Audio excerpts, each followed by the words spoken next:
О май гад.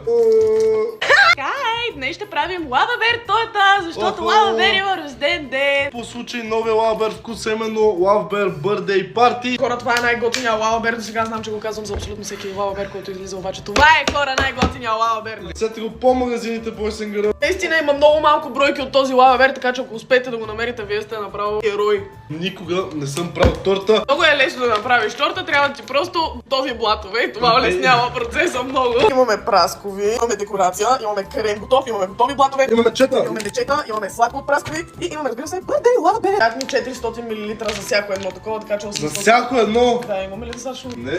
Не! Имаше миксер. Не. Не! Бите сме с електрически миксер в продължение на работа на Имам блендър, за кой миксър? Блендър ще стане ли? Защо да не стане? Ми дай блендър.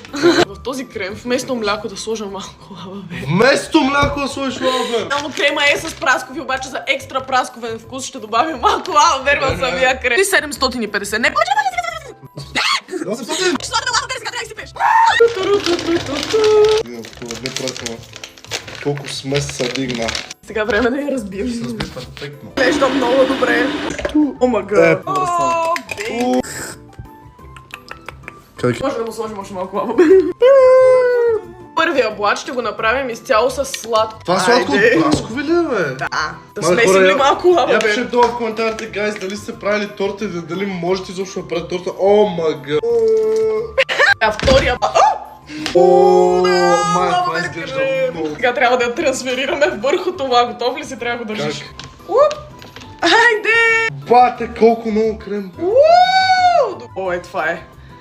О, дами и господа, тази торта ще бъде брутална! Време вече за декорация. Редихме ето така прасковки отдолу. Ще направя много голямо кръче от мечета. Малките лавабер меченца. Ще направим едно цветенце от прасковки ето така по средата. Отделям всяко едно цветно топче, което не е оранжево или жълто. След 10 минути всичките са отделени. Сега трябва да изсипем перфектно в центъра. Дами и господа, нашата лавабер торта е официално завършена. А ние тук, Дани, виж тортата. Ебати, яката мечо прасковена торта. Време Дай, да я режи, свежем. режи, режи. Това е на О, праскови, човек. има лавабер вътре в самата торта, искам да ти кажа. Да, бе. С лавабер. Ебати, сочното парче. Как ще си опомирам смечката с малко глазура. Е, това, ето това е хапка. Ей, ари, ко ровиш, Не като мога. диво прасе ровиш. Здраве. Чин-чин. Много добро е. Аз за Тя ще ли е добра, за не първи мога път да ям прасковена торта, усеща се и лаваберовата. Happy birthday, dear лавабер. Happy birthday to you. Анди може да не...